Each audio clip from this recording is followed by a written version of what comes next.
Di sebuah desa hiduplah seorang wanita yang sangat cantik seperti bidadari. Dia menikahi seorang pria kaya di desa itu dan kemudian ia hamil dan melahirkan seorang anak laki-laki. Sungguh malang, anak ini lahir dengan sangat tragis. Wajah anak itu seram seperti seorang raksasa. Wajahnya seram ya, mulutnya besar, matanya bulat besar ya, rambutnya begitu keras. Dan anak ini lahir tidak biasa, tumbuhnya luar biasa ya. Makin hari, semakin tahun ya, anak ini tumbuh bak raksasa ya. Dia kerap memakan binatang ternak di desa itu. Tidak jarang banyak ternak babi, sapi, ayam ya hilang. Dan sudah jelas dialah yang memakannya. Penduduk desa mulai mendengar dan mereka mulai agak takut begitu ya. Dan akhirnya penduduk desa mengasingkan keluarga ini.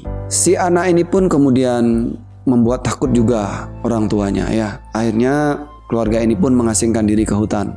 Lambat laun karena si ibu dan bapak ini beternak ternaknya ini habis.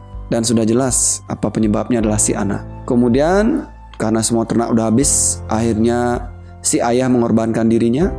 Dia memakan ayahnya sendiri. Si ibu makin kebingungan.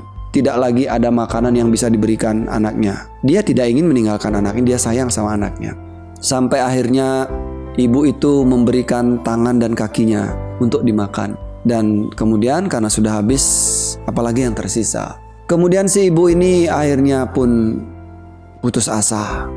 Dia tetap menyayangi anaknya, dia peluk anaknya ini. Ini kisah yang cukup tragis sebenarnya ya. Dia peluk anaknya dan dia berpesan, "Anakku sayang, ibu sayang kamu nak, ibu tidak ingin meninggalkanmu. Ibu hanya khawatir apa yang akan engkau makan nantinya." Tanpa sebab yang jelas si anak ini memeluk ibunya. Entah kenapa ya, setelah dipeluk ia merasakan kehangatan.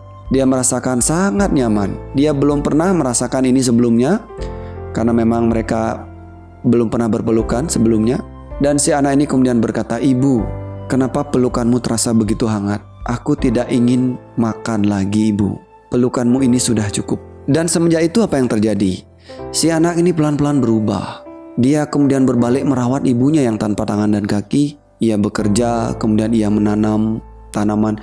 Ia kemudian menanam tanam-tanaman dan ia memakan tanam-tanaman itu. Ya, kemudian ia beternak, ya. Dia meminum susunya, tidak makan dagingnya. Dan ibunya pun hidup dengan tenang karena anaknya kemudian bisa hidup kembali seperti orang lainnya. Apa pesan moral dari cerita ini adalah bahwa jika Anda memiliki suatu keluarga yang keras, kasar, nafsu tinggi ya, makan yang sembarangan, atau mungkin mudah marah, temperamen ya. Jangan-jangan yang dia butuhkan bukanlah hanya sekedar materi dan makan. Ya, dia membutuhkan kasih sayang. Ya, jika nanti Anda punya anak yang cerewet ya, mudah marah, gampang tersinggung, mungkin sebenarnya dia tidak butuh apa-apa. Mungkin dia terlihat minta ini, minta itu, tidak pernah puas. Bisa jadi ia membutuhkan pelukan kasih dari ibu, pelukan kasih dari Anda, perhatian kasih dari Anda. Ya, ingat bahwa manusia itu pertama membutuhkan rasa aman. Ya, memang rasa aman itu butuh makan begitu ya, secara mendasar, butuh materi, zat ya. Tetapi kasih sayang adalah bentuk rasa aman yang paling tinggi yang dibutuhkan oleh seorang. Semoga kisah ini cukup memuaskan Anda. Sampai jumpa di storytelling minggu depan.